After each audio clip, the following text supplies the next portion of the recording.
Mortal Kombat! I am Iron Man. Bonjour et bienvenue au podcast Premier Vision. Le but de ce podcast est de s'amuser tout en discutant d'un film ou d'une série de films. And you will know my name is the Lord when I lay my vengeance upon you. Il est important de prendre en note que si vous n'avez pas encore écouté le film discuté aujourd'hui, je vais le spoiler complètement. There will be blood. Bonne écoute. Consider that a divorce. Bienvenue à Outworld. Aujourd'hui, nous parlons de Mortal Kombat, sorti en 2021 et réalisé par Simon McCoy, avec Lewis Tan, Jessica McNamee, Joss Lawson, Joe Taslim, Makad Brooks, Tadanobu Asano et Hiroyuki Sanada. Je suis Mathieu et n'oubliez pas mon visage. Ou ma voix là, en tout cas. Alors, bienvenue là, dans la rétrospective des films dans l'univers de Mortal Kombat, jeu vidéo là, qui date de, je pense, de 1992, qui a été après ça apporté en film là, en 1995. Puis après ça, il y a une suite en 1997. Et on a fait un film l'année passée aussi, là, qui était un film animé, Mortal Kombat Scorpion's Revenge. Et là, on est rendu au 4e film. Dans le fond, cette rétrospective-là que j'ai commencé il y a environ 2 ans, que je pensais pas vraiment avoir de suite. J'avais juste fait les 2 films là, juste pour le plaisir. Pendant que j'étais en train de faire les films de X-Men, vraiment là, il y a 2 ans, en 2019, puis j'ai juste fait c'est comme des genres de bonus, quelque chose de même. Là, on parlait de juste cette rétrospective-là fermée. Puis là, c'est ça, depuis ce temps-là, on a rajouté, on rajoute le 2e film aujourd'hui. Qu'on est rendu à 4 films là, dans cette rétrospective-là. Vous pouvez vous rendre sur premiervisionnement.com où vous allez voir, où vous pouvez trouver dans le fond les 3 autres films là, de cette rétrospective-là qui étaient étalés là, sur 2 ans, comme je viens de dire.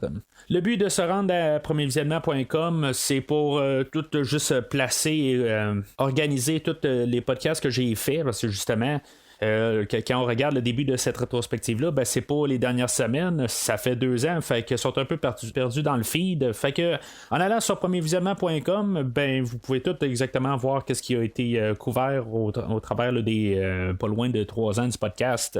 Mais bien entendu, ça ne vous empêche pas de vous souscrire là, sur Spotify, sur Podbean, sur Google Podcast.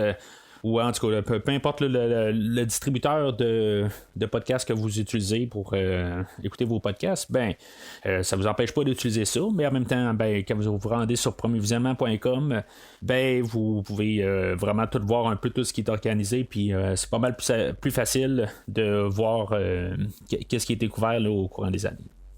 Alors, le film d'aujourd'hui, à sa création, si on retourne, on va retourner dans le temps, puis on va aller à la fin là, du film de Mortal Kombat 2, là, l'anéantissement.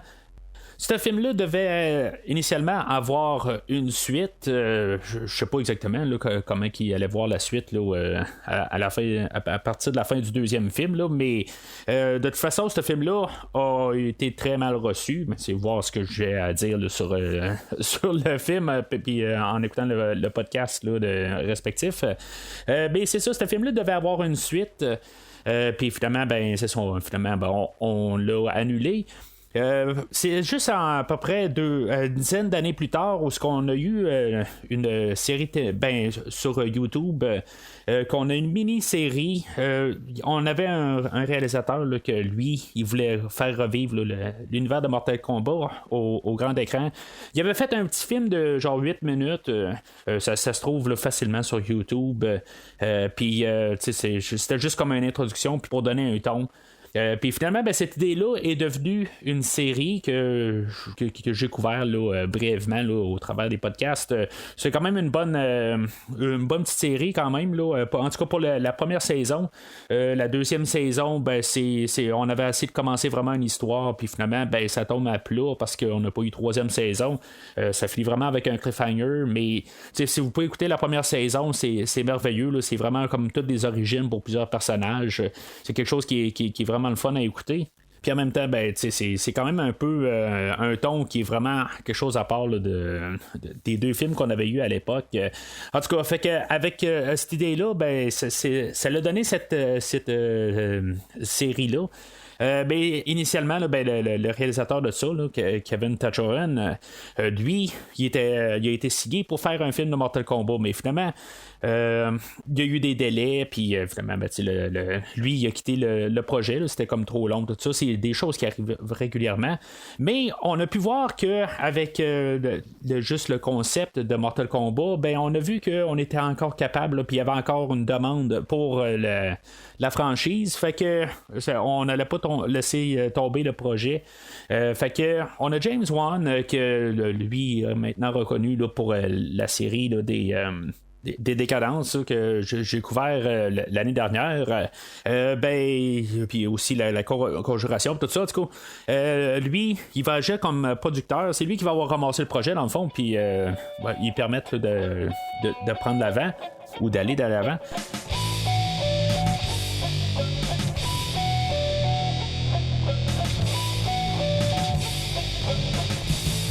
En fait, de thématiques ou d'idées dans le film, ben, on va parler pas mal là, d'héritage, dans le fond. C'est pas mal tout ça là, qui est tout le temps là, l'héritage de Cole, c'est son ancêtre là, qui est Hanzo.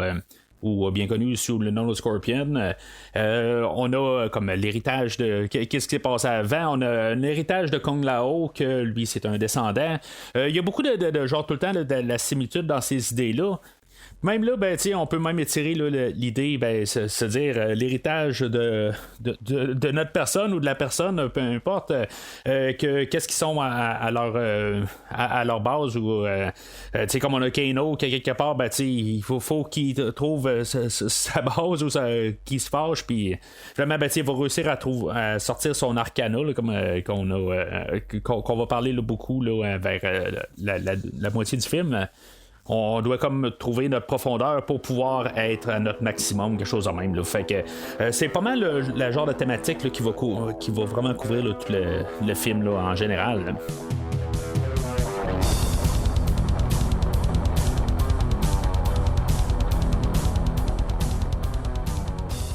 Alors, le film ouvre il y a bien des milliers d'années. On va avoir l'introduction là, du personnage de Hanzo et sa famille. Cette scène-là va être quand même assez importante pour tout le film. Dans le fond, c'est juste... en fait, l'histoire, c'est sûr que ça va nous donner un peu les bases pour le personnage de Cole. Mais en même temps, c'est le plus important, je pense.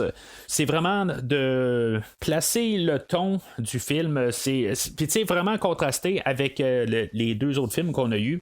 Je mets toujours à part là, le film que j'ai couvert là, de Scorpion's Revenge de l'année passée. Lui, je le mets à part. Là, je parle tout le temps là, que je vais parler là, des deux autres films, mais je parle toujours là, des films de 95 et 97 respectivement. Fait que ces deux films-là, dans le fond, c'est sûr, on veut un peu créer un ton différent. Tu sais, c'est pas quelque chose de mal, mais quelque chose de même, mais on veut quand même juste se distancer là, du ton qu'on avait. Puis en même temps, on veut montrer que notre film d'aujourd'hui n'a pas peur de mettre la violence à l'écran. C'est quelque chose qui avait été reproché beaucoup avec les deux premiers films, qu'à quelque part c'était un peu trop accessible à tout le monde peut-être. Mais quand les films de les jeux de Mortal Kombat sont accessibles, tout le monde peut jouer à ces jeux-là techniquement, mais ils ont une cote là, de gens plus âgés, puis pas juste les enfants. Là, fait que on veut montrer puis qu'on a assez d'aller chercher là, cette ambiance-là, puis qu'on puisse être plus en symbiose avec l'univers des jeux. Fait que c'est quelque chose qui est très important, je pense, pour montrer. Je sais pas à quelque part si on va pas avoir juste du sang pour rien qui va apparaître à l'écran, mais en tout cas, quand on joue les jeux, il y a vraiment des fois du sang pour rien. Là, fait que c'est correct en fait d'esthétique là, de partir là-dessus, puis juste nous dire carrément en pleine face, on essaie de pas mettre de barrière, puis on y va à plein fond pour l'histoire. Même on va tuer la famille à Hanzo, qui va être dans le fond l'origine là, du personnage de Scorpion. Ça a toujours été ça. On est allé un petit peu plus en profondeur quand on a écouté là, le film animé là, de l'année passée. Ben, c'était juste comme un peu une autre version, mais c'est très similaire. Malheureusement, en me préparant là, pour le podcast, j'aurais aimé ça, pouvoir réécouter le film de l'année passée, mais j'ai pas réussi à l'écouter. Mais j'ai quand même réécouté le film là, de 95. Je me suis dit, je vais essayer d'écouter 95, le film de l'année passée, puis après ça, embarquer là, dans le nouveau film. Parce que ce que je me dis en même temps, pourquoi que je saute le Mortal Kombat l'anéantissement? Ben parce que à quelque part, je pense que je ne veux plus vraiment réécouter le film de Mortal Kombat l'anéantissement, mais en tout cas. Je rentre déjà dans le film avec des espérances que ça va être mieux que Mortal Kombat 2, l'anéantissement. Fait que je dirais que déjà avec l'introduction du film, on a déjà fait ce qui est meilleur que tout ce qui est dans Mortal Kombat l'anéantissement. Puis à partir de là, ben, c'est à savoir si ça va garder le cap ou ça va juste stagner à quelque part. Hein. Il y a des choses que j'ai à dire, par contre, même si l'introduction est très forte, honnêtement, je pense que c'est au total, là, peu importe ce que je vais avoir à dire à la fin. L'introduction, je pense que ça va être le meilleur bout du film. C'est juste comme un peu plate qu'on part sur une bonne base de même. Ben, c'est correct comme début. Là, c'est sûr que je suis comme un peu influencé là, par le film de l'année passée, que je savais à quoi m'attendre. Fait que il n'y avait pas de surprise. Mais au moins de le voir à l'écran, tout ça, puis c'est quand même les personnages sont pognants aussi, tout ça. Je veux dire, les interprétations, ils sont solides, fait que ça fait que l'intro est solide. Puis aussi, ce qui est important, c'est que les chorégraphies des combats sont vraiment solides. Si on écoute ce que j'ai à dire sur le film de 1995, c'est que des fois il y a des bons combats, mais sont vraiment courts. Mais là, on a pris notre temps, puis on a fait des combats élaborés, puis il y a de la technique. Puis c'est pas qu'il n'y avait pas de technique dans les autres films, mais on a des gens qui savent se battre, puis ça se voit tout de suite à l'écran. Par contre, on nous place un peu la rivalité avec Bi-Han et Hanzo. Tu sais que dans le fond, c'est les personnages de Scorpion et Sub-Zero, puis juste sans masque. Je trouve juste ça un peu plate d'un côté, que c'est juste. C'est les personnages comme humains ou sans masque. Ça aurait été le fun d'avoir vraiment le Scorpion ou au moins le Sub-Zero avec un masque, tout ça, qu'on ait tout de suite un lien, parce qu'un peu plus tard, on va savoir que Bi-Han, lui, il va devenir le personnage de Sub-Zero, puis il va même renier là, que moi je ne m'appelle plus Bi-Han, je m'appelle Sub-Zero, puis il n'y aura pas de lien avec comme pourquoi il est devenu Sub-Zero, mais on voit qu'en plus là, il est comme un maître de la glace, tout ça, fait que il n'y a pas eu de transformation pour lui plus tard. Puis en même temps, c'est assez évident. Puis ça, c'est quelque chose que j'essaie de m'enlever là, la tête du jeu. Parce que à quelque part, moi, sur le côté des jeux, j'ai pas joué toutes les 11 jeux. 11, en tout cas, il y a un genre le 8e, là, qui est un peu nébuleux. Là, c'est quoi exactement? Mais depuis le jeu de 92 jusqu'au dernier là, Mortal Kombat 11, c'est des jeux que j'ai joués. Je dirais juste par contre que le jeu de Mortal Kombat 11, je l'ai juste acheté là, il y a 2-3 semaines de ça, fait que j'ai pas encore embarqué là, approfondi, j'ai pas tout fait la mode histoire, tout ça, là, mais en tout cas je suis un peu une idée de où est-ce qu'on s'en va, tout ça, mais c'est quand même des jeux que je connais en général, puis mis à part le 8 et le 9 là, que j'ai pas vraiment joué là, juste à garder une coupe d'affaires là, sur YouTube, mais c'est tout. Mais bref, je suis quand même connaisseur là, de l'univers de jeux de Mortal Kombat, pas mal au complet. Puis c'est ça, fait qu'en connaissant pas mal tous les jeux, je vais essayer de m'enlever de la tête quand même ce savoir-là, puis regarder le film comme un film et non avec le savoir des jeux. Puis là, c'est là où ce qu'on va avoir d'essayer de comprendre exactement qu'est-ce qui se passe avec le début. On a Bi-Han qui vient du clan des Lin Kuei, puis on a Hanzo que lui a son clan des Shirai Ryu. Puis à partir de là, je me dis, Ben, tu sais, pas que j'ai besoin de comprendre que la rivalité entre les deux clans, mais j'aurais aimé ça comme une genre de continuité puis essayer de comprendre exactement où ce que ça. Puisque c'est notre introduction au film, ben oui, il va y avoir la suite à la toute fin quand on va avoir le combat contre Sub-Zero. Mais en bout de ligne, ben le Shirai Ryu ou le Lin Kuei n'ont absolument rien à faire avec l'histoire d'aujourd'hui. Puis je pense que ça aurait été une bonne affaire là, d'avoir un peu un lien avec ça, mais il n'y a aucun lien. Fait que, à part plus peut-être faire un clin d'œil au jeu, ben, on aurait peut-être pu essayer de partir une histoire à partir de là. Je veux dire plus en point de vue de film, parce que ça reste un film quand même. Puis si maintenant on connaît pas les jeux, ben d'un côté, je me demande quasiment pourquoi qu'on écoute le film si on connaît pas les jeux, là. Mais en tout cas, il y a quand même du monde qui vont écouter le film qui connaîtront pas les jeux. Puis quelque part, ben, je trouve que ça fait juste quelque chose qui manque. Puis je pense que c'est quelque chose là, qui est pas une bonne idée à partir de là. Je pense qu'on aurait juste peut-être un peu réécrire les choses, puis peut-être carrément annuler ça ou partir avec justement le principe là, que les Lin Kuei existent là, dans cet univers-là, puis qu'il y ait des liens un peu partout dans l'histoire totale, mais c'est ça, c'est quelque chose là, qui est juste abandonné, puis il y a de l'air plus d'un clin d'œil. Alors, Hanzo va mourir aux mains là, de Bi-Han, puis en tout cas, ben, il sera pas totalement mort, il va être laissé pour mort. Puis c'est ça, on avait vu un peu plus tôt là, qu'il y avait eu un enfant avec sa femme, mais un deuxième enfant.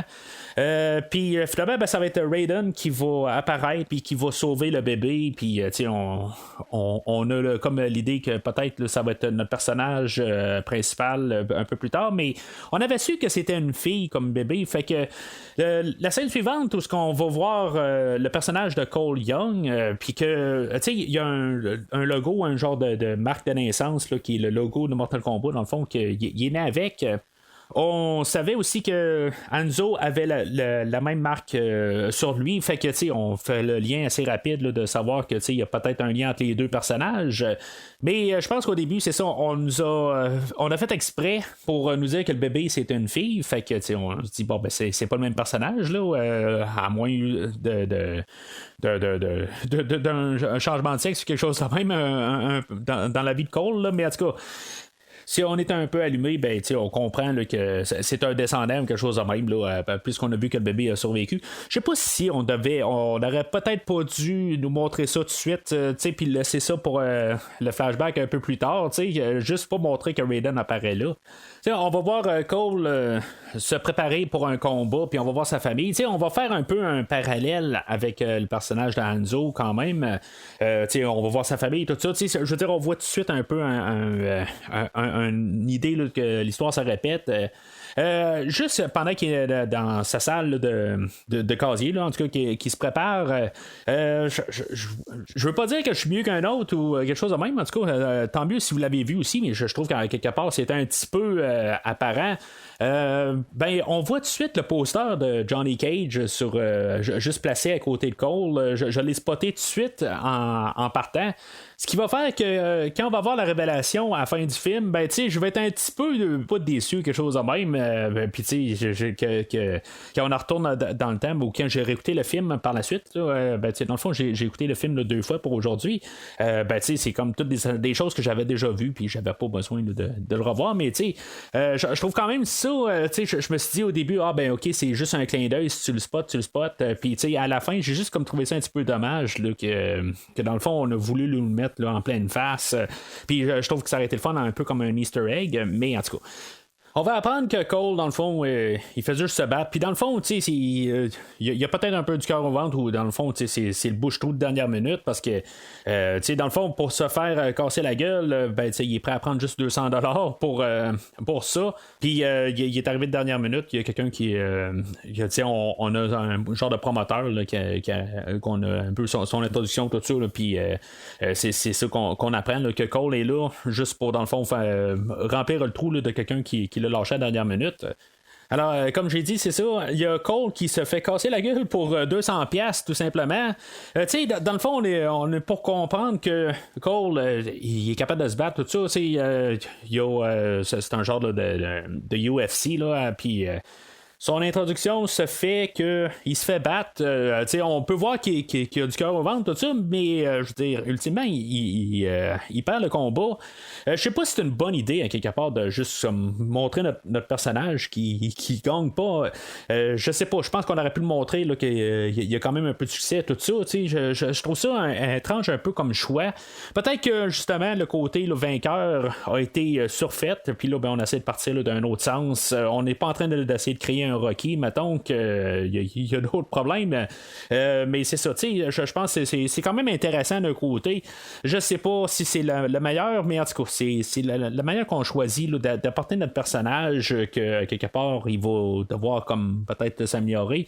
On a son entraîneur qui est dans le fond sa fille, qui a dit qu'il aurait dû finalement utiliser là, un uppercut pour gagner le match, mais dans le fond, c'est quelque chose qui va revenir un peu plus tard dans le film. Mais je sais pas, un uppercut, là, à quelque part, c'est nono un peu comme idée. Là. On a le personnage de Jax aussi qu'on va être introduit là, au travers de la foule qui va comme se mettre à espionner Cole et sa famille par la suite. Il va les suivre, tout ça. Puis, parce que lui, dans le fond, c'est ça, c'est l'affaire là, de la marque de naissance, tout ça. Puis on va apprendre que Jax aussi, il y a une marque de naissance également. Puis que Jax, lui, dans le fond, il veut comme trouver tout le monde là, sur la Terre, puis qui ont la marque. Puis lui, c'est ça, il est allié avec Sonya Blade. Je sais pas à quelque part c'est quoi le lien. À quelque part, là, c'est-tu un couple, les deux ensemble, là, c'est pas très clair. Là, je pense que oui, mais c'est un terrain qu'on voudra pas aller. Puis honnêtement, j'apprécie ça à quelque part. Là, on n'a pas besoin de tout le temps avoir des couples un peu partout.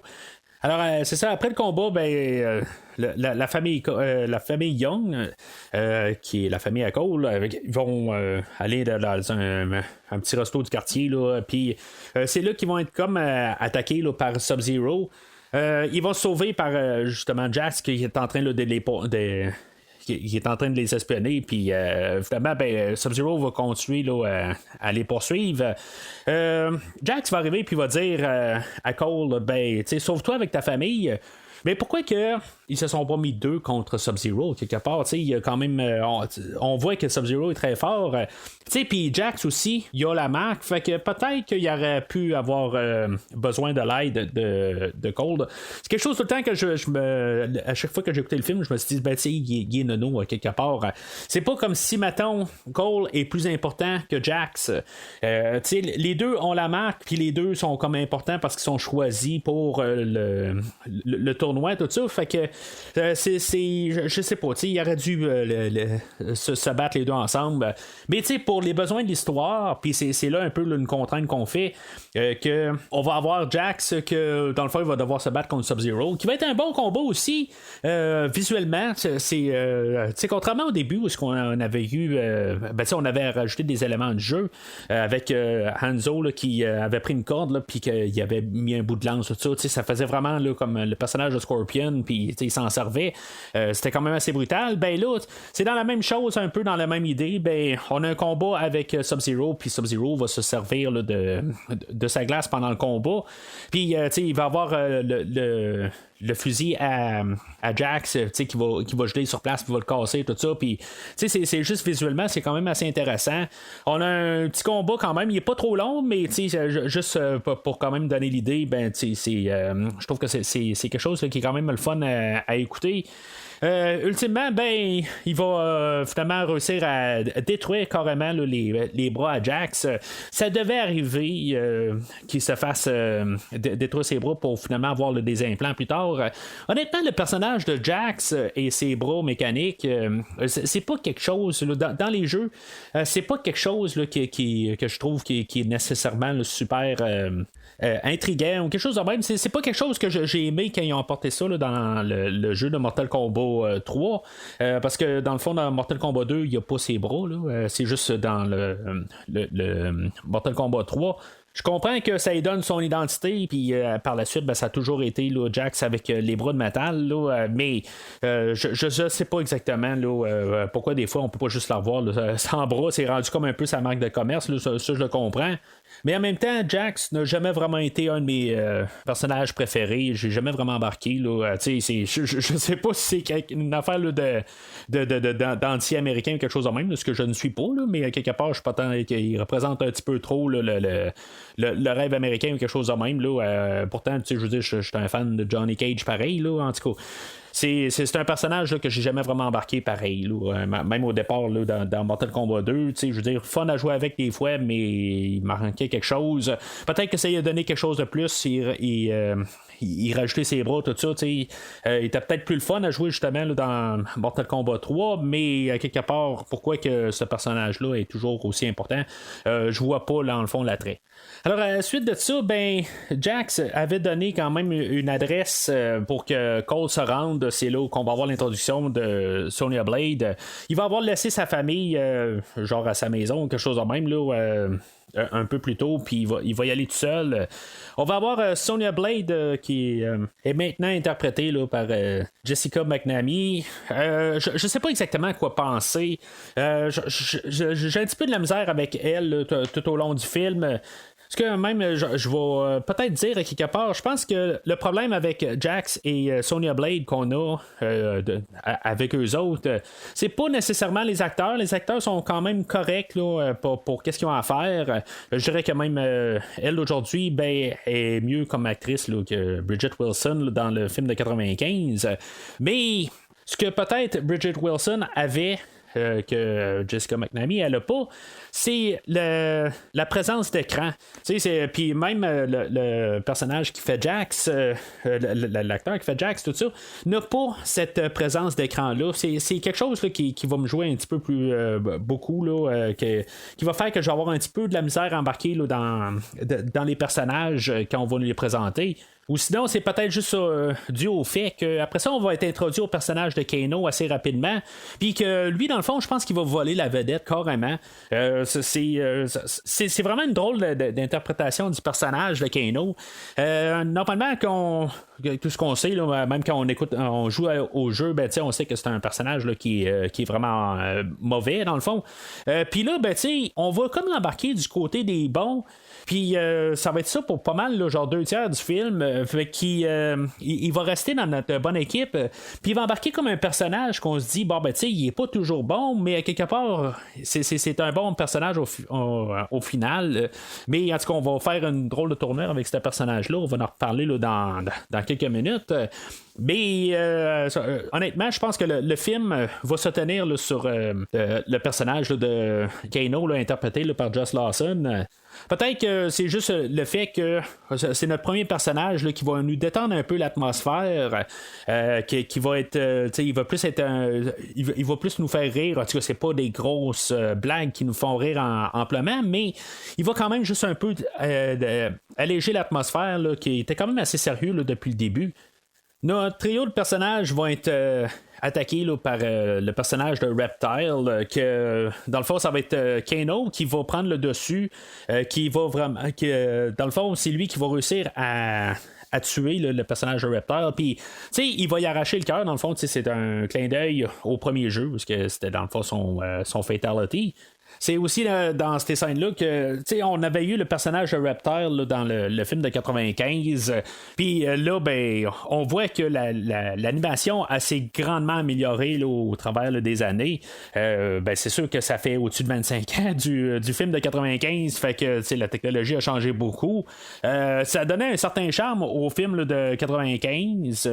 Puis un genre d'ambiance, tout ça. Puis j'enlève à rien au film de 95 sur ce point-là. C'était juste comme son esthétique qu'on avait choisi, c'est correct parce que il essayait pas d'être la créature qu'on a là, dans le film d'aujourd'hui. S'il aurait essayé d'être ce qu'on a aujourd'hui, ça aurait été autre chose, mais c'est ça, c'est quelque chose carrément totalement à part. Puis c'est ça qu'on peut voir que le Reptile, dans le fond, l'animation est quand même assez réussie. Puis ça va aller pour pas mal tout le film. Le côté esthétique ou le rendu visuel du film d'aujourd'hui, j'aurais jamais quelque chose à dire. Je trouve qu'on a bien travaillé là, pour pas avoir de plan qui jure, puis on l'a travaillé. C'est un film que dans le fond, il était un petit peu reporté. Là, il a été filmé là, en septembre 2019, puis ça fait au-dessus d'un an et demi. Fait que avec le coronavirus, tout ça, ben, je pense qu'on a eu le temps là, de s'asseoir puis ajuster des choses. Puis ça voit quand même là, que le travail là, a été bien fait.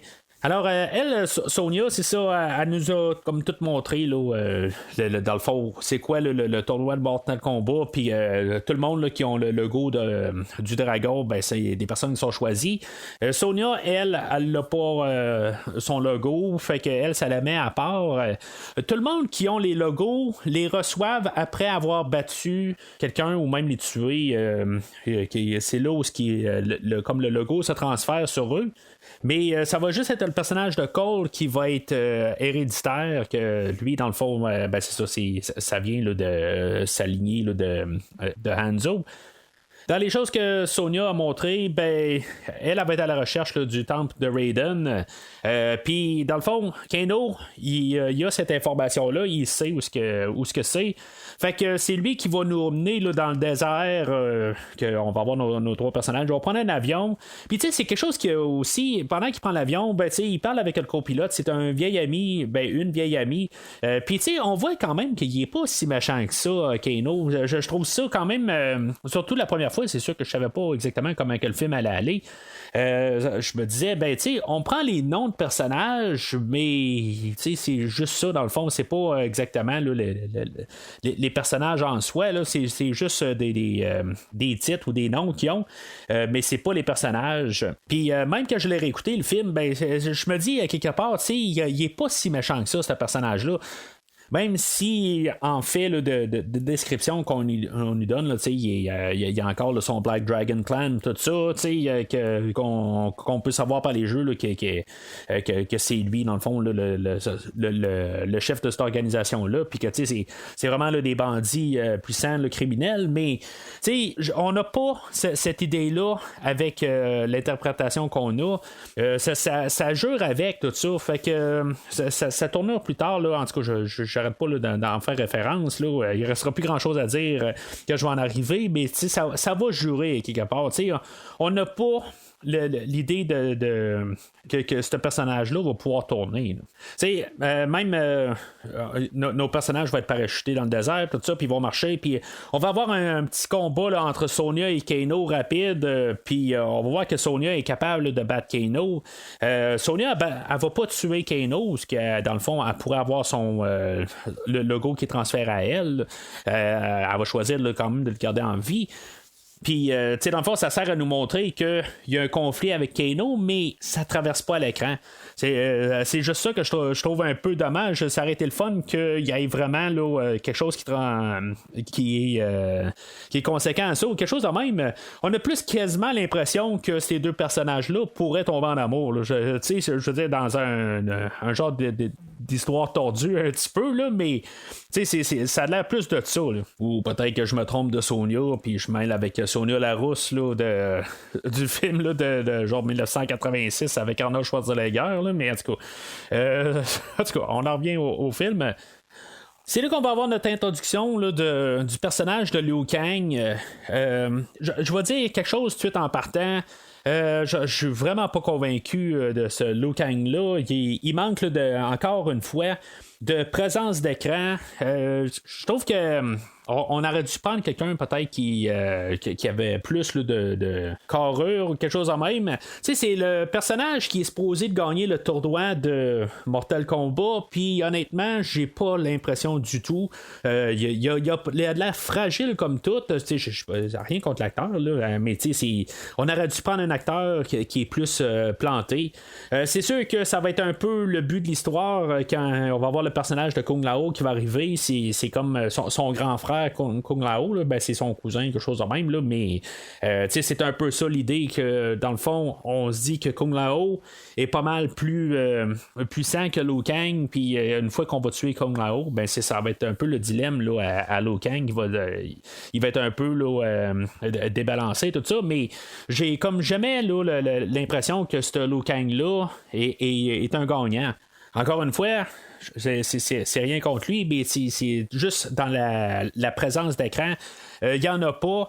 Pas que Robin Shou était meilleur, mais à quelque part, il paraissait mieux à l'écran que le Liu Kang qu'on a aujourd'hui. Alors, Liu Kang va les amener au temple de Raiden, que c'est un temple souterrain. On voit que c'est pas gros, à quelque part. C'est probablement vraiment juste un set là, qui a été construit, tout ça. Puis, l'endroit de tournage était quand même assez restreint. On a genre juste un corridor, puis on a un genre d'arène, puis c'est pas mal ça là, qui fait le temple. On va revoir la réintroduction du personnage de Raiden, puis c'est comme si Raiden, la manière que c'est filmé, c'est comme si c'est la première fois qu'on le voit, tu sais, puis on a eu genre la même introduction quand on l'a vu au départ. Pour ça, en même temps, je me dis, ben, on aurait dû la couper là, la première fois, puis ça aurait eu plus là, d'impact quand on le voit là, au milieu du film. Et ça va être quand même assez étrange là, de l'interprétation là, qu'on va avoir de Raiden. Au début du film, il y avait de l'air là, d'un personnage là, qui était quand même assez gentil, tout ça, qui me rappelait un peu la manière là, qui était interprétée là, par Christopher Lambert, pas qu'il était tout le temps gentil ou quelque chose de même, là, mais on voyait un peu une délicatesse. Puis là, ben, la manière qu'on la revoit à cet endroit-là, ben, il est comme un petit peu... il se fout totalement là, des personnages. Là, il a pas de l'air vraiment impressionné de l'armée qu'il a. Il arrive à Liu Kang, il dit ouais mais c'est juste ça que t'as, puis c'est des pas bons là. C'est-tu un peu sa ruse pour que ces personnages-là trouvent leur arcana? C'est ça qu'on va nous dire. Là. Dans le fond, ça remplace un peu, puis ça me fait beaucoup penser là, à Mortal Kombat 2, l'anéantissement, puis ça, c'est pas une bonne chose, mais ça me rappelle là, les fameux animality qu'il y avait là, dans ce film-là, que les personnages devaient aller trouver leur animalité. Ben, là, dans ce film-là, ben, on doit trouver leur arcana. Fait que, en tout cas, on a juste comme quasiment changé le titre. Ben, c'est ceux qui ne deviendront pas des animaux. C'est juste dans le fond pour trouver leur pouvoir, qui vont faire qu'ils sont des combattants, comme quasiment justifiés. Le fait qu'il y a des rayons qui sortent des bras de Sonya Blade, puis que Kano il est capable de lancer un laser de ses yeux, puis ça fait de même. C'est comme un peu pour justifier leur pouvoir. Puis je trouve ça quand même intéressant comme idée qu'ils ont ça, puis c'est vrai aussi, il y a Liu Kang qui va jouer avec du feu, tout ça. Là, fait que c'est juste pour pouvoir justifier leur pouvoir, ben c'est quand même une belle manière d'apporter ça. Puis ça contraste quand même où ce que mettons, on regarde le film de 95. Désolé, je fais beaucoup de comparaisons, mais à quelque part, ce film-là essaie de ne pas être le film de 95, puis il part dans une autre direction. C'est pour ça que je fais quand même assez beaucoup de comparaisons. Mais c'est ça, dans le film de 95, ben, nos humains étaient des humains, puis les personnes qui venaient de Outworld, ben, il y avait des pouvoirs qui n'étaient pas humains, tout ça. Fait que là, c'est quand on joue au jeu, ben, c'est ça, on se dit, Liu Kang lance du feu, tout ça, puis pourquoi tout ça. Fait que à partir de là, ben c'est ça. On nous a trouvé une raison, puis j'embarque avec cette idée-là. Un peu plus tôt dans le film, en parallèle, on avait eu l'introduction là, de Shang Tsung, interprété par Chin Han. Dans le fond, si on se retourne, puis on compare un peu là, les deux Shang Tsung. Ben, honnêtement, je trouve que on a comme essayé d'apprendre le même personnage, puis vraiment juste comme essayer de le calquer. Il n'y aura pas vraiment de différence avec le choix de costume, tout ça. L'apparence va être beaucoup similaire au film de 95. Il y a eu beaucoup de manières qui étaient interprétées là, dans les jeux. Puis je pense qu'on aurait dû essayer là, de se distancer du Shang Tsung. Puis à quelque part, ben, j'ai toujours l'impression là, qu'on essaie essaye là, de refaire exactement ce qu'on avait vu là, dans le film de 95. Puis, tu sais, essayer de juste pas débalancer là, le spectateur. C'est ça que je vais me dire à chaque fois que je vais voir Shang Tsung. Puis, ça va me déranger là, à chaque fois. Pas que l'acteur fait une mauvaise job du personnage, là, il est quasiment pas là, important là, dans le film. C'est juste comme le machin que on va ultimement avoir un combat contre. Probablement, si ce film-là a une suite, ben ça va probablement être là, le méchant principal du deuxième film. Mais c'est ça. Il me laisse là, ni chaud ni froid rendu là. Mais c'est ça. On aurait pu trouver juste quelque chose pour le distinguer. C'est plus ça que je vais arriver à penser. Fait que le Shang Tsung de ce film-là, lui, il va nous arriver puis il va nous parler là, que dans le fond, il y a eu les 9 victoires là, dans Mortal Kombat. Puis chaque victoire a été faite déloyalement. Dans le fond, c'est probablement la même ruse là, qu'ils prennent pour ce tournoi-là. C'est qu'ils essaient de tuer les combattants avant que le tournoi ait lieu. Puis que quand ils arrivent au tournoi, ben soit il n'y a pas de tournoi ou que les meilleurs combattants ont été tués avant le combat. Fait que c'est quelque chose là, que Shang Tsung va arriver, là, puis il va arriver, on va avoir vu son armée là, un peu partout. On va voir le personnage de Milena que en bout de ligne est juste là parce que on doit y placer un nom à un personnage. Ça aurait pu être carrément n'importe qui d'autre. Il n'y a vraiment aucune conséquence au personnage. Milena étant un genre de clone, si je me rappelle bien, du personnage de Kitana, que elle est la reine ou la fille adoptive là, de Shao Kahn, que lui est l'empereur de Outworld. Mais c'est ça, je veux dire, peu importe qui c'est, ben Milena d'aujourd'hui, ben elle sert absolument à rien là, il n'y a aucune à part juste y placer son nom et non conséquente à l'histoire. Je trouve encore une fois, ben, c'est une erreur à quelque part. Ça aurait été le fun que tant qu'à porter le personnage, bien qu'elle soit juste pas utilisée de même. Et c'est pas parce que je suis fan du personnage, quelque chose de même, là, c'est juste que ça aurait pu être carrément n'importe quoi. Il y a le personnage de Rain qui avait été écrit à un certain stade là, dans le scénario, puis finalement il a été coupé parce qu'on trouvait qu'on rendait pas justice au personnage. Ben honnêtement, je pense pas qu'on rend plus justice au personnage de Milena avec le film d'aujourd'hui. Alors, Shang Tsung et sa troupe se pointent au temple de Raiden. Puis Raiden va devoir faire une genre de barrière pour empêcher Shang Tsung et son équipe là, d'interférer. Parce que là, c'est ça qu'on a appris aussi, que Liu Kang et Kung Lao vont entraîner nos personnages pour qu'ils soient à la hauteur là, dans le tournoi. Mais tu sais, quelque part, si mettons, dans toute leur vie, ils sont pas à la hauteur du tournoi, c'est pas en quelques semaines qu'ils vont devenir là, des maîtres dans l'art. Tu sais, on l'a appris là, dans la discussion avec Liu Kang qu'il y aura même pas un mois qui va s'écouler le temps qu'on se rende au tournoi. Fait que tu sais, tu peux pas devenir là, un maître d'art martiaux là, en si peu de temps. Là. Alors, c'est là qu'on a comme un peu un montage là, d'entraînement. On va avoir Cole qui va se faire entraîner là, par Kung Lao. Puis on a Liu Kang qui va se faire entraîner par Kano. On a une petite scène humoristique où on a Liu Kang qui va faire une jambette à Kano. Il va faire un attentat, 2 attentats, puis finalement Kano va dire c'est la seule affaire que tu es capable de faire, puis finalement Liu Kang va réussir là, à faire une jambette. Encore une fois, c'est ça, le personnage de Kano est là juste pour alléger le ton. Sonya, elle sert pas à grand chose. On a eu on sait que le personnage de Jax a été retrouvé suite à son altercation avec Sub-Zero un peu plus tôt. Dans le fond, il avait été laissé pour mort. Puis, je veux dire, la manière qu'il tombe là, d'un genre de 2e étage là, dans l'édifice abandonné pourrait comme présager qu'il était mort, mais finalement, ça a l'air que Liu Kang l'a retrouvé par la suite. Dans le le fond, Liu Kang faisait la même affaire que Sonya et Jax.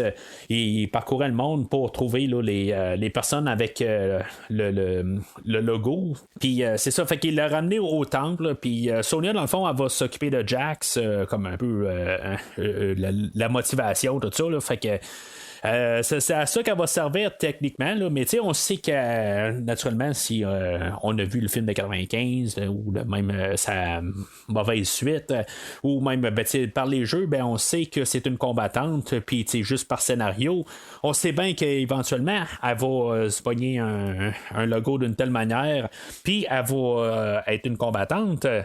C'est dans ces scènes-là aussi que, dans le fond, on va comprendre un peu. Là, le but là, des entraînements, c'est qu'ils trouvent leur arcana.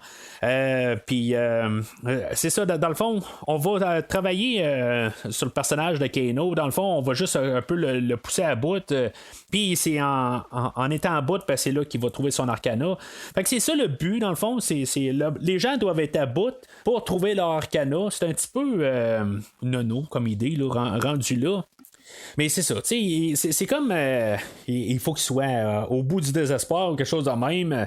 Dans le cas de Kano, c'est comme il était super fâché, puis là, il trouve son arcana. Mais là, on va faire un peu la même affaire avec Cole. C'est juste, il va avoir un genre de test d'endurance, puis on va le frapper, puis finalement, il va être rendu à terre, puis il trouvera pas plus son arcana. Fait que, dans le fond, on va être quasiment montré là, le chemin de la porte. Cole va retourner chez lui. Puis honnêtement, je trouve que ça vient comme de nulle part. Quelque part, je pense que on aurait dû montrer un peu qu'il y avait un peu de misère, tout ça. Il était un peu perdu là, dans toute la foulée là, des personnages. C'est peut-être ça un peu le problème. Pendant ce temps-là, on a Shang Tsung qui a trouvé là, d'autres personnes là, à combattre à ses côtés. On a le personnage de Rico. On a Cabal aussi qui va arriver. Puis Nitara et Goro. Encore une fois, Rico et Cabal, là, Cabal, lui, c'est ça, on sait là, qu'il est lié d'un côté avec Kano, mais Rico, ça aurait pu être n'importe qui, carrément. Là. C'est pas un personnage que je déteste. Là. Je pense que son introduction était dans Mortal Kombat 4, puis c'est un personnage là, que je me suis battu beaucoup avec. C'est un personnage, je pense que c'est mon personnage préféré là, dans Mortal Kombat 4. Il a été un petit peu modifié un peu par la suite, tout ça. Puis, en tout cas, c'est un personnage qui aurait pu être n'importe qui. Là. C'est juste ça que je trouve un petit peu dommage, quelque part. Mais, on va essayer là, d'embarquer du monde, puis on se trouve des raisons pour les amener aussi. Puis, on peut pas tout le temps avoir la grosse histoire qui les suive. On va envoyer le personnage là, de Cabal comme pour avoir un petit tête-à-tête avec Kano. Puis c'est ce petit tête-à-tête-là qui va faire que Kano va juste carrément se retourner là, contre nos héros, si on veut. C'est comme, sur papier, c'est ce que je dis depuis tantôt.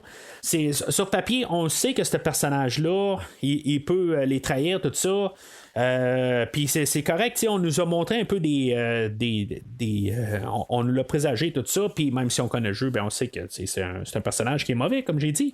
Mais je sais pas, la tournure de la chose, je pense qu'il aurait fallu montrer que il y avait vraiment un conflit contre les autres. Je comprends que l'argent va l'acheter, là, c'est ça ultimement là, que Cabal va arriver là, avec.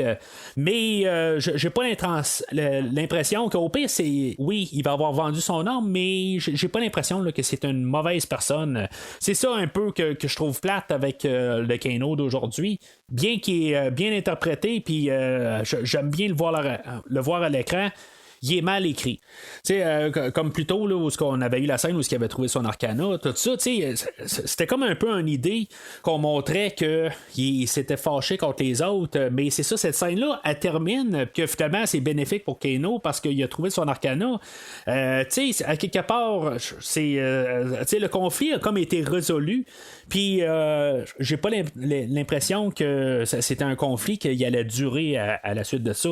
Je pense que dans le fond, c'est une scène quasiment que Kano, Kung Lao a forcé Kano à se fâcher pour trouver son arcana. C'est pour ça, fait que quelque part qui tourne contre les personnages, je trouve que on a juste comme un peu mal rendu l'idée là, ultimement. Ça, c'est-tu la faute du réalisateur ou les écrivains du film? T'sais, dans le fond, il y a deux écrivains pour le film. Il y en a un que c'est son premier film qui apparaît. Là. C'est pas le premier film qu'il écrit, mais il y a déjà écrit là, d'autres films là, qui vont probablement apparaître là, un peu plus tard dans le futur. Ça, c'est pour Greg Russo, en même temps, j'ai dû regarder là, parce que je pensais que c'était un des frères Russo là, qui écrivait pour Marvel, là, mais non, c'est pas ça. Là. C'est juste c'est le premier film là, qui est rendu à l'écran de cet écrivain-là.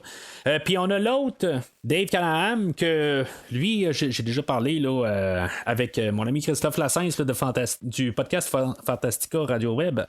On a parlé là, du film là, de Godzilla 2014, fait que lui, c'était un écrivain là, sur ce film-là. Mais tu sais, il a ses problèmes aussi, justement, ce film-là. Fait que c'est la faute à qui dans le scénario? Je ne sais pas exactement, là, mais en tout cas, on peut peut-être pardonner des cas, mais à quelque part, on peut arriver et dire, OK, c'est un pointé du doigt, tout ça, mais le problème est que le rendu fini ne marche pas avec Kano, puis c'est ça que je trouve dommage. Alors, une fois la barrière détruite là, par Kano, ben, on se ramasse avec un Shao Kahn là, qui rentre là, dans le temple, puis toute son armée là, se met à se battre avec les combattants qui restent. Il y a Goro, par contre, qui est parti chez Cole pour attaquer sa famille et Cole. Puis dans ce combat-là, ben, c'est là où finalement Cole, une fois que sa famille va être en danger, ben, qui va trouver son arcana, puis il va tuer Goro. Le rendu informatique là, de Goro est quand même assez impressionnant. Je veux dire, dans le film de 95, c'était un costume, puis j'aimais quand même le rendu qu'on avait eu, mais on était très limité là, de la manière, là, parce que je veux dire, il était très grand, puis pour essayer de le faire combattre, là, ben, c'était plus compliqué.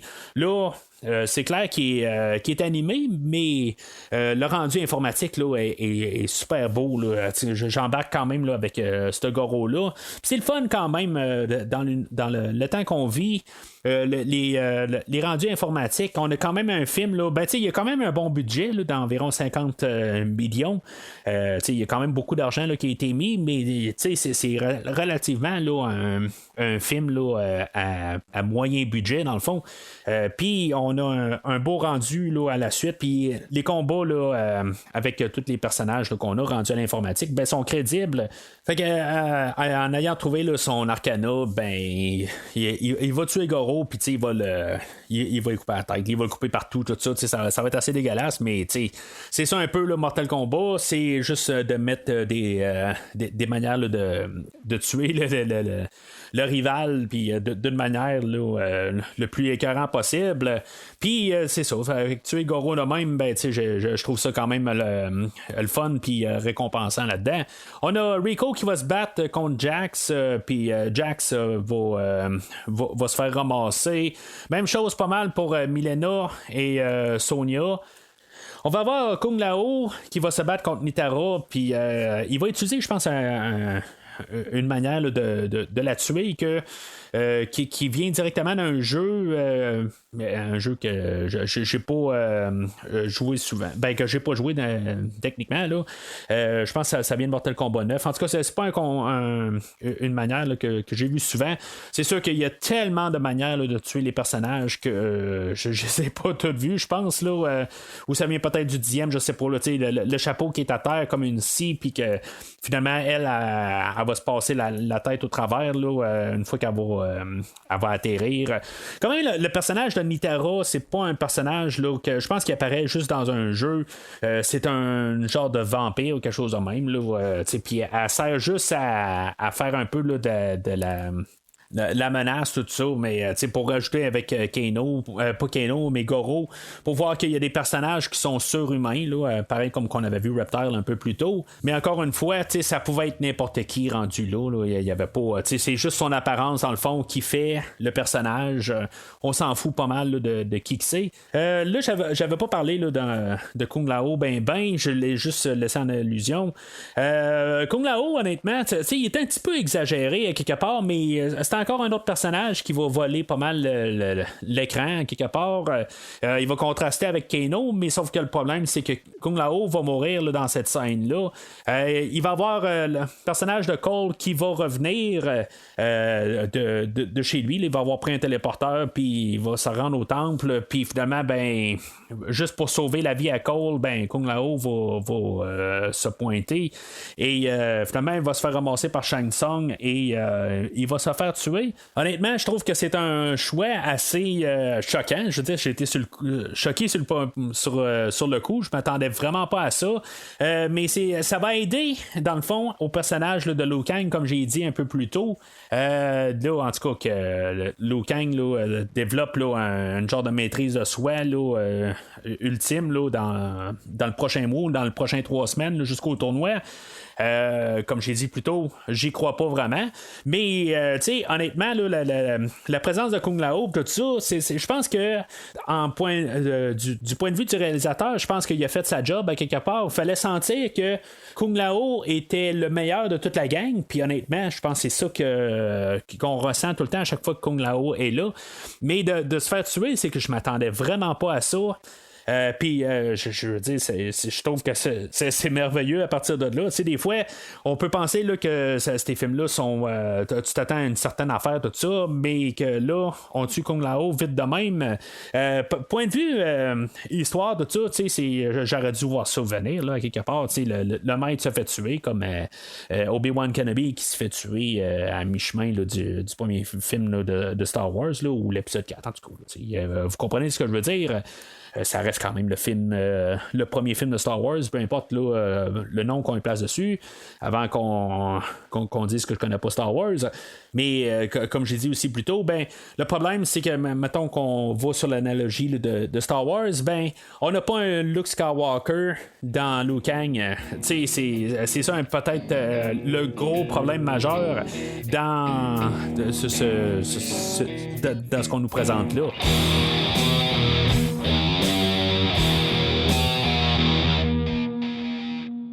Alors, Sonya est pognée sur des débris, puis Jax, il trouve son arcana. Là, dans le fond, ses bras sont tous trop petits là, pour pouvoir prendre le poids des roches, puis finalement, ben, il trouve son arcana, puis il devient avec ses méga sur-bras.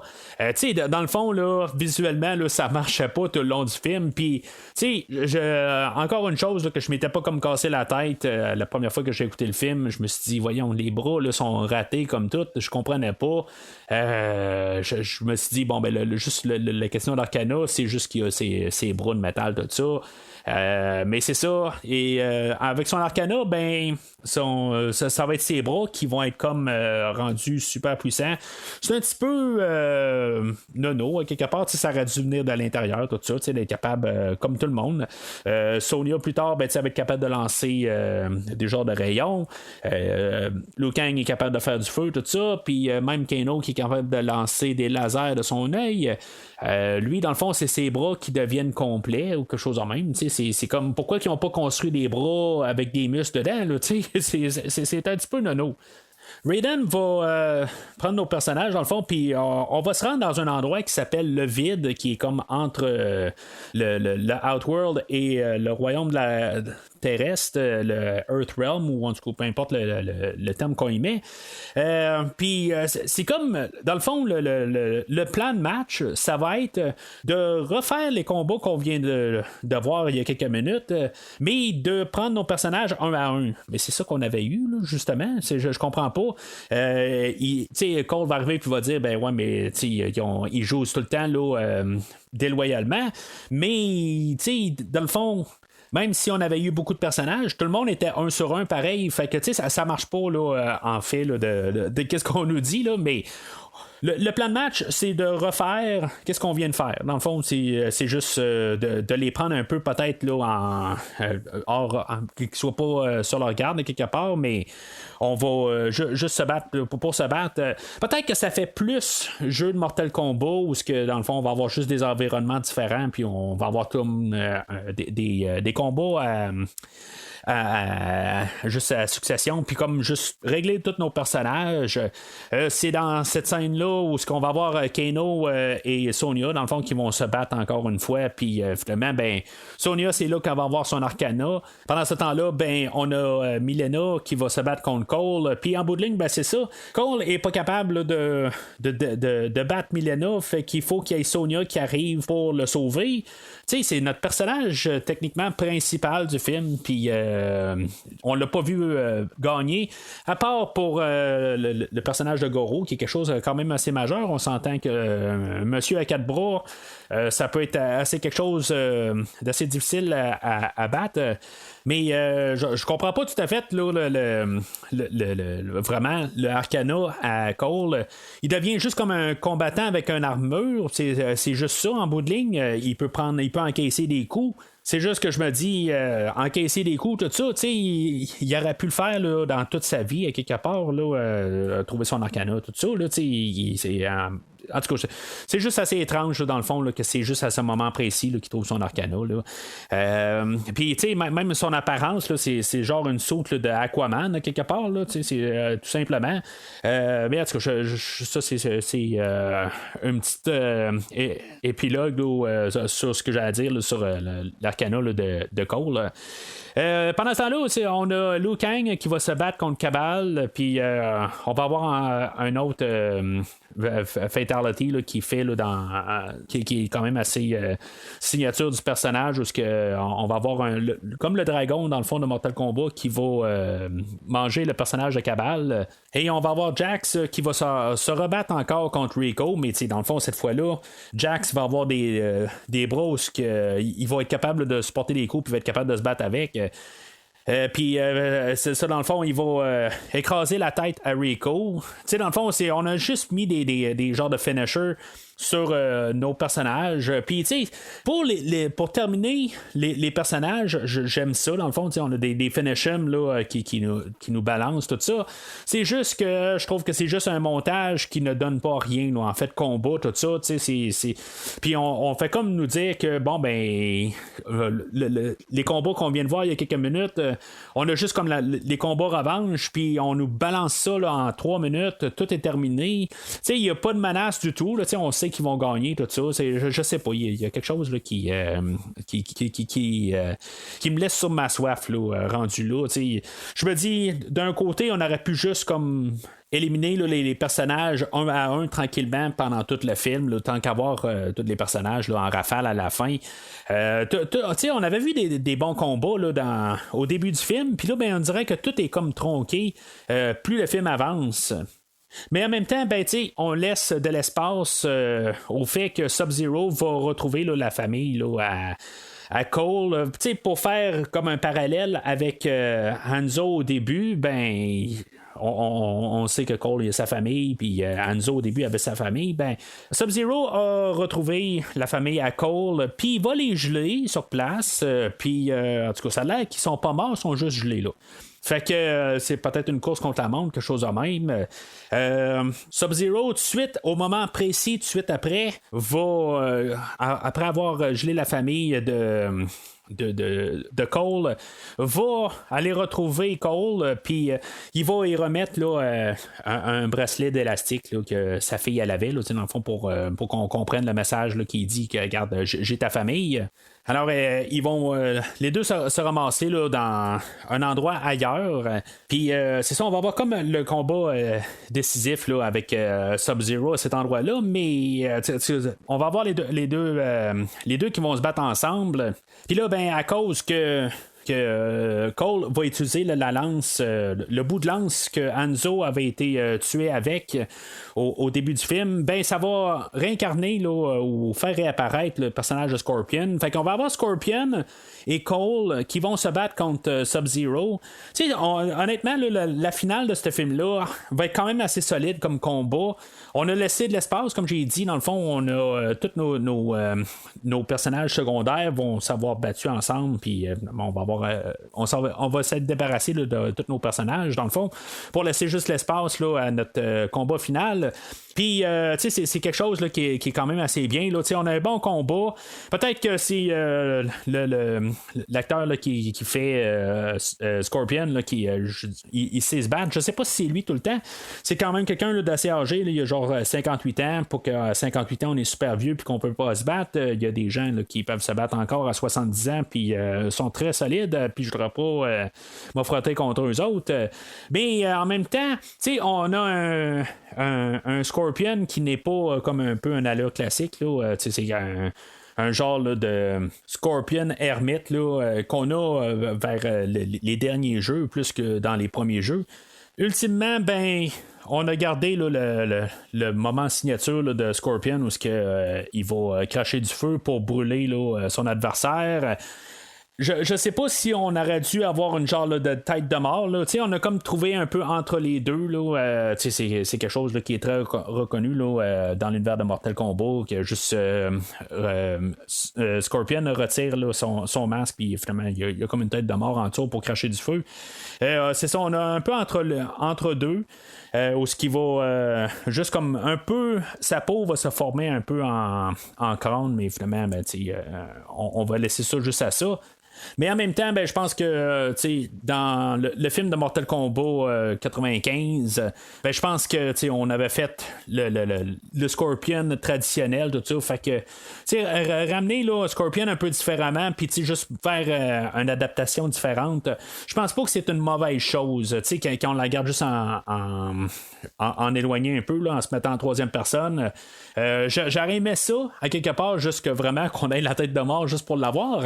Mais c'est ça, j'ai pas de problème là, juste quand je me mets à repenser. Si je veux le voir, j'ai juste à mettre là, le film de 95 puis je vais être content sur ce plan-là. Chose que j'ai appris dans le fond avec le podcast quand j'ai écouté le film là, de Batman et Robin de 1997 si je me trompe pas, on sait que si mettons tu te fais geler, t'as à peu près 12 minutes pour te faire dégeler, sinon tu meurs. Faut croire que tout s'est peut-être passé là, en 12 minutes, puis on est capable de secourir là, la famille à Cole. Il n'y a pas de problème dans le fond là, sa femme puis ou sa blonde et son enfant là, ils vont dégeler puis il n'y a aucun problème avec l'aide de Scorpion. On va savoir que l'âme à Hanzo est libérée puis que dans le fond il va pouvoir mourir en paix, tout ça. Ça laisse peut-être la porte ouverte quand même qu'il peut revenir là, dans un deuxième film, tout ça. On nous ouvre des portes. Le corps de Sub-Zero qui a été brûlé, il va être comme il va se transformer en poussière, comme que tous les corps dans le fond se transforment en poussière. Puis même au début il y avait Hanzo qui se transformait aussi en genre de poussière ou qui brûlait, tout ça. C'était comme le lien, je sais pas, c'est peut-être le fait là, d'avoir la marque, quelque chose de même, c'est ça que ça fait là. On va avoir un petit dernier face-à-face avec Shang Tsung et Raiden. Dans le fond, on est comme en train de nous placer là, les bases que on va avoir un Mortal Kombat 2. On sait que Shang Tsung, il dit que la prochaine fois, il va pas avoir des combattants à ses côtés. Il va avoir des armées, tout ça. Ça veut dire qu'il va aller chercher encore d'autres personnages, des personnages qu'on va coller des noms, puis tout simplement, puis on va se battre là, contre nos personnages que Raiden va arriver puis il va dire il va se trouver une nouvelle liste là, de combattants, tout ça. Je comprends pas pourquoi une nouvelle liste là, à quelque part. On a il doit exister à quelque part. C'est comme il y a un genre d'application sur son téléphone qu'il met un randomizer, quelque chose de même, puis que les noms sortent, puis si mettons ok ces personnes ont été trouvées, on en repère sur le piton puis on en retrouve d'autres personnages. Et ce qu'on va savoir, c'est que dans le fond, si on l'avait pas remarqué comme j'ai fait, puis je suis pas en train de me péter les bretelles du tout, là, mais comme j'ai dit un peu plus tôt, ça m'a laissé un petit peu j'ai comme trouvé que la fin était un petit peu plus maussade à quelque part, où ce qu'on va nous montrer le poster là, de Johnny Cage là, qui était là, dans les où ce que Cole se changeait là, tout ça. On va finir sur un poster de Johnny Cage. On verra pas la face à Johnny Cage parce que on sait pas s'il va y avoir un acteur qui va le faire faire, là, mais nos personnages vont être à la recherche là, de combattants là, pour combattre avec eux autres là, la prochaine fois là, qu'on va croiser Shang Tsung. Mais ça me fait penser un peu pourquoi que on a tous des posters là, de combat. Alentour, là, on envoie une coupe là, dans la salle là, où ce qu'on change, ben pourquoi qu'on a un poster de film? C'est sûr que c'est une star d'arts martiaux, là, comme peut-être qu'on pourrait avoir un poster de Jean-Claude Van Damme ou quelque chose de même là, à l'époque, ou je le sais pas. Je reste un petit peu sceptique un peu sur l'idée là, d'avoir un poster de film là, dans une place comme ça. Mais qui sait, peut-être que Johnny Cage s'est déjà battu à cet endroit-là, puis tout ça, puis on le garde quand même là, tout le temps là, comme un peu comme un héros de la place. Le film va terminer, va nous laisser là, sur le thème de Mortal Kombat qu'on avait entendu là, dans le premier film. Là. Dans le fond, cette chanson-là, je pense qu'elle avait même été sortie avant le premier film là, de Mortal Kombat, mais elle a été beaucoup popularisée là, avec le film là, de Mortal Kombat. Il y avait une trame sonore qui était sortie comme basée sur le premier jeu. Dans le fond, on avait comme un thème, puis les mélodies, ça ressemble toutes. Là, je lis cette trame sonore-là. C'est vraiment juste comme tous les personnages là, du premier jeu, puis ils ont comme une tune thème, puis la tune thème de Mortal Kombat se trouve dessus. Mais quand on écoute la trame sonore là, de Benjamin Wallfish, que lui, on pouvait avoir entendu là, dernièrement, c'était un collaborateur là, avec Hans Zimmer là, sur mettons, Blade Runner 2049. Il sonne quand même assez Hans Zimmer, là, en fait, son, là, c'est quelqu'un qui travaille avec. La trame sonore du film, là, a choisi ça là, pour en parler. J'ai pas eu trop de problèmes avec la trame sonore. Je trouve qu'en général, là, elle aidait à rehausser pas mal là, les ambiances là, des combats et tout ça. Ça essayait d'aller chercher un petit peu là, des choses qu'on avait là, dans le film de 95. Je pense que la trame sonore variée là, du film de 95, je pense que c'était mieux un peu pour mélanger les choses. Mais en même temps, le film de 95 était un film beaucoup plus visuel, plus stylisé. Aujourd'hui, on a essayé là, d'un peu là, de rabaisser un peu le style puis essayer de concentrer plus sur la qualité. En tout cas, tout reste relatif. Mais le travail de Benjamin Wallfish, il va avoir pris le thème de Mortal Kombat puis il va l'avoir un peu éparpillé là, au travers du film. Là, on l'entend une couple de place, là, juste la petite mélodie. Puis là, à la fin, là, le générique, là, on a sa version à lui, que honnêtement, je trouve très, très, très inférieure à la version de 95. Il y avait même eu un genre de remix là, dans le nouveau film, là, sur la trame sonore du deuxième film là, de 97, que j'avais trouvé inférieure, mais j'avais trouvé quand même correct. Mais cette version-là est à peine écoutable, honnêtement. Là, elle me touche vraiment pas. Là. Je l'ai écoutée quelques fois pour me dire, c'est peut-être la première écoute. Mais quand je suis rendu à la 10e écoute, puis elle est vraiment pas, je suis pas capable d'embarquer dedans. Je trouve que vraiment là, est très inférieur. Mais en même temps, je pense qu'on voulait quand même garder un genre de lien avec ce qu'on connaît de Mortal Kombat, parce que cette tune-là est très populaire là, au fait là, de même les jeux, tout ça. On l'a embarqué là, dans les promotions là, de plusieurs des jeux, tout ça. C'est quelque chose qui va coller avec Mortal Kombat là, jusqu'à temps qu'on décide là, d'arrêter Mortal Kombat. Mais cette version-là, au générique, il y a quelqu'un à quelque part qui aurait dû arriver et dire à Benjamin Wallfish, retourne dans ton studio puis nous remixe-nous ça là, d'une autre manière. Mais l'autre côté, je pense qu'on n'est plus en 95 puis il faut pas que ça sonne exactement là, la même chose, ça je le comprends. Mais on aurait pu juste comme quasiment là, la refaire là, pareil, puis juste mettre à jour les sons, quelque chose de même. Je pense que ça aurait été pas mal mieux que ce qu'on a là, au final. Là.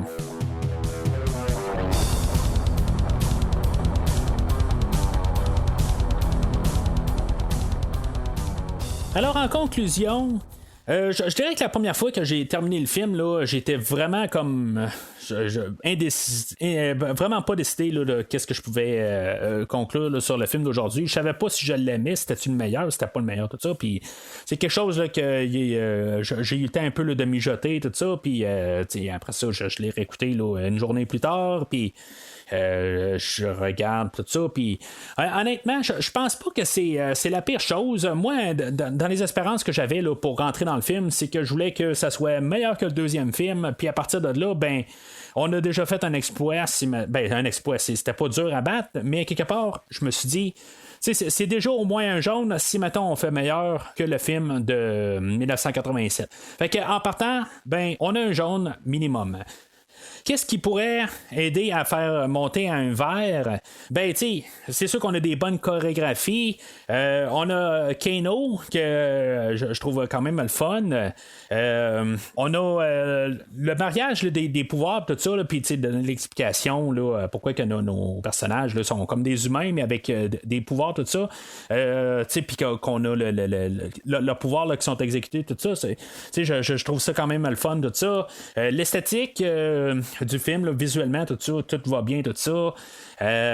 Puis le fait que je m'attendais quand même à voir le premier film, puis qu'on ait juste un peu modifié, qu'on ait mis, parce que c'était assez clair là, dans toutes les promotions. J'ai pas vu vraiment de bande-annonce, mais juste dans les promos, puis qu'est-ce que j'avais pu lire un peu, ben, je savais qu'on allait avoir un nouveau personnage avec Cole Young. Ça, je savais en rentrant, fait que je me suis dit, bon, ben, on va avoir un personnage qui va regarder un peu peut-être les autres personnages à troisième personne, tout ça. Un peu qu'est-ce que je m'attendais comme film aujourd'hui. C'est pas exactement ça qu'on a eu, parce qu'on n'a pas eu vraiment de tournoi de Mortal Kombat. On a eu un film dans cet univers-là, mais on s'est arrangé pour pas avoir vraiment de comparaison avec le film de 95. C'est sûr que j'en ai parlé tout le long là, du podcast là, avec des références ou des choses à comparer avec le film de 95. Mais point de vue scénario, on n'a pas essayé là, de refaire le premier jeu techniquement que le film de 95 avait essayé de faire. En même temps, comme film, c'était un peu un genre de remake du film là, d'Opération Dragon, là, un film avec Bruce Lee. Là, c'était genre la même affaire. Là. Mais on n'a aucun signe de ça. Peut-être qu'on va avoir ça là, si on a Mortal Kombat 2, mais pour l'instant, là, si on s'en tient au film d'aujourd'hui, ben, on n'a rien là, vraiment là, qui point de vue scénario qui ressemble au film de 95. C'est ça qu'on a essayé là, de s'éloigner. Dans le film d'aujourd'hui, on voulait pas le film de 95. Pour ce que j'ai dit, ben, c'est une bonne chose. Sauf que le problème, c'est que dans le film de 95, on a des personnages qui sont attachants. On a Johnny Cage, on a Liu Kang qui l'est plus ou moins, puis on a ça, la relation avec Sonya Blade, tout ça. Chose qu'on n'a pas vraiment aujourd'hui. T'sais, on a Kano que j'aime beaucoup comme personnage, mais on nous l'enlève à mi-chemin du film quand il devient secondaire, puis même en arrière-plan. Une fois qu'il vire de l'autre bord, c'est pas très long, mais quand même, on le perd dans toute la gang par la suite. Puis le Liu Kang d'aujourd'hui, ben, c'est vraiment là, c'est plate à dire, mais je pense que c'est le pire de la gang. Il est pas toxique, mais je sens absolument rien. Pour un personnage qui est quand même un pilier central de la série, je ressens absolument rien pour ce Liu Kang-là. Puis c'est quelque chose là, qui va frapper très fort. Je pense que ultimement, la chose qui va faire que ce film-là réussira pas à monter à un vert, c'est que, étrangement, ben, ce que peut-être que le film de 95 va faire peut-être un petit peu mieux, c'est qu'après un bout, il va juste comme abandonner là, l'idée là, d'essayer de faire un film trop compliqué. Puis le film d'aujourd'hui, ben, essaye de faire un peu trop de complications. Quand, à quelque part, il aurait pu juste un peu miser sur le fun, puis, je veux dire, essayer là, d'arrêter de compliquer les choses, puis les arcanas, tout ça. Je pense que juste avoir nos personnages qui se battent contre les autres les méchants, les bons contre les méchants, ça aurait été une manière assez simple, mais très efficace de faire le film d'aujourd'hui. Là, tu sais, on a un peu ça, mais on complique un peu tout. Ça me fait penser, dans le fond, on est rendu au film de le jeu de Mortal Kombat 11. Puis, à cette heure, on a un mode histoire, ce qu'on n'avait pas dans les premiers jeux, les premiers, là, genre, c'est à partir je pense, du 5e jeu ou 6e, où ce qu'on commençait à avoir un genre de mode histoire. Là. Je pense que la première fois qu'on l'a, c'est juste écrit. Puis, là, à cette heure, là, on a un jeu total là, avec des animations, tout ça. Puis, on a une grosse histoire élaborée, mais j'ai pas de problème avec ça. Mais je pense que pour faire un genre de reboot de l'univers, on nous a placé des bases, mais je pense qu'on a un peu trop compliqué. Puis, je pense que si on aurait mis ça un petit peu plus simple, puis nous laisser travailler cette histoire plus simple dans les suites. Puis je suis pas en train de dire là, qu'on a quelque chose de super élaboré, mais je trouve que on a un film qui est quand même un peu trop compliqué pour qu'est-ce qu'on a comme matériel, qu'on aurait pu faire un film juste un peu plus simpliste, puis ça aurait été un petit peu moins néfaste pour le film là. Alors, ultimement, je vais devoir donner un jaune au film d'aujourd'hui, juste pour le fait qu'il manque du fun. C'est juste ça, ultimement. Quand on arrive au final, oui, on a un film qui a de la plus comme le jeu, qui est plus brutal, tout ça, puis on a du sang, puis on a de la violence, puis même on a le langage, tout ça, mais au final, il manque le fun. C'est quelque chose là, qui manque dans le film. Puis, ultimement, je peux pas endosser un film où il est pas plaisant à écouter. Puis le film de 95, je l'ai pas endossé pleinement. Mais quelque part, c'est un film que je suis quand même capable là, d'écouter une fois de temps en temps. C'est un plaisir coupable, là, mais c'est pas un film que je peux endosser pleinement, mais il est plus le fun à écouter que le film d'aujourd'hui. Ce qui va finir au total, que si maintenant je suis pour classer là, les 4 films là, dans la rétrospective, je vais dire que le film là, de l'année passée, qui est un film animé, va rester peut-être là, la meilleure adaptation là, de Mortal Kombat. Mais si vous aimez pas les films animés, reportez-vous au film de 95 qui va être légèrement supérieur au film d'aujourd'hui. Le film d'aujourd'hui n'est pas un désastre total, mais quelque part, je pense que si on aurait eu juste un petit quelque chose de plus en fait fun, puis un peu plus là, de légèreté, ou un petit peu peut-être moins là, de se prendre au sérieux, on aurait eu un film là, pas mal plus solide. Et bien sûr, la chose que je n'ai pas mentionnée, ça c'est au 4e rang, celui-là, je le conseille vraiment pas. Le réalisateur va avoir mentionné à la suite du film, la sortie, que l'idée, ce serait peut-être de faire une trilogie de films. Là. On a des portes ouvertes pour avoir un deuxième film. Là. On a discuté là, pendant le podcast. Ça, c'est sûr que ça va dépendre là, des retombées financières du film. Le film, comme j'ai dit, il a coûté environ là, 50 millions à produire. Puis pour l'instant, il est sorti là, je pense au Japon là, il y a plusieurs semaines. Fait que il a fait quelque chose comme 25 millions là, rendu à aujourd'hui. Je sais pas là, au moment d'enregistrer, j'ai pas les chiffres finaux. On s'entend là, que le film vient de sortir, mais au moment d'enregistrer, dans le fond, j'enregistre le dimanche matin, puis j'ai comme information que le film a fait 42 millions. Fait que, tu sais, il va faire de l'argent ultimement.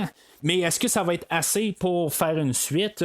C'est sûr que c'est pas tant d'argent que ça. On s'entend là, si la fin de semaine prochaine, puis sur HBO Max, tout ça, il va ultimement arriver à être rentable, mais à quel degré? Ça, je ne sais pas. Si, mettons, on va vraiment avoir une suite. À mon avis, on va avoir une suite, mais on va devoir là, peut-être trouver là, quelqu'un là, de mieux pour l'écriture. Puis peut-être même un autre réalisateur. C'est sûr que c'est le premier film là, que notre réalisateur fait aujourd'hui. Je ne vous mettrai pas peut-être là, toute la faute sur lui, mais quelque part, il va falloir que il va pouvoir voir ses erreurs d'aujourd'hui, puis peut-être faire une suite, tout ça.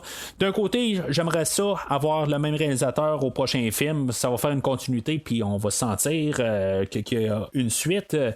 Mais en même temps, j'aurais pas tout à fait de problème si on a un autre réalisateur. tant que point de vue scénario, ben, on continue vraiment l'histoire, puis pas parce que c'est un nouveau réalisateur qui va ignorer des choses qui se sont produites aujourd'hui. Alors, c'est pas mal tout pour aujourd'hui. Si vous écoutez le podcast en ce moment, c'est que vous m'avez trouvé quelque part, ben à cet endroit-là, ben si vous avez un fournisseur, ben n'hésitez pas là, de juste commenter là, sur le distributeur, puis mettez des étoiles là, quelque part là, pour aider peut-être à l'agrandissement du podcast.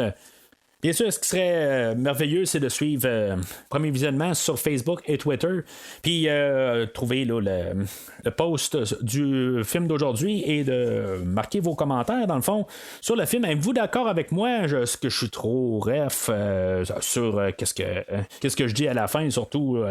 Est-ce que ce film-là est vraiment vide? Puis moi, j'ai de l'air à dire qu'il y a quelque chose, mais en tout cas, je reviendrai pas. Vous avez juste à revenir en arrière, puis je saurais écouter ce que j'ai dit.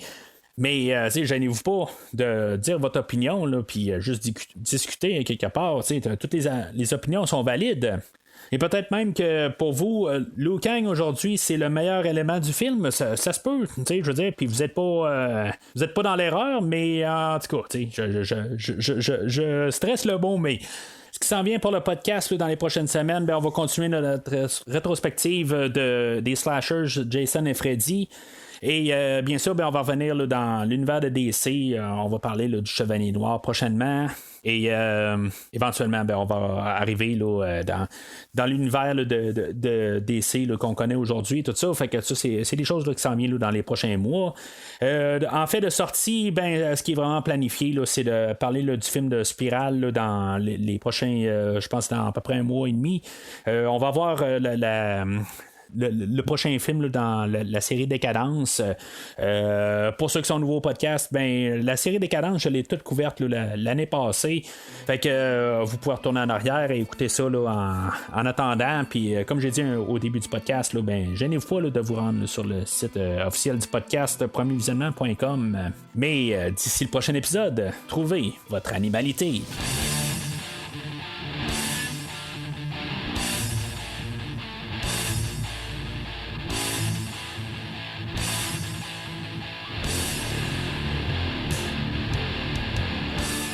Merci d'avoir écouté cet épisode de Premier Visionnement. J'espère que vous vous êtes bien amusés. Revenez-nous prochainement pour un nouveau podcast sur un nouveau film. Les opinions qui se sont dites sont les miennes et ont pour but de mieux comprendre le film et ou trouver un sujet de discussion et non de servir comme version officielle ou définitive du film discuté ici. N'oubliez pas de suivre la page Facebook de Premier Visionnement pour être informé de nouveaux podcasts. Vous pouvez écouter Premier Visionnement sur plusieurs plateformes, dont Spotify, YouTube et Stitcher. Merci et au prochain épisode.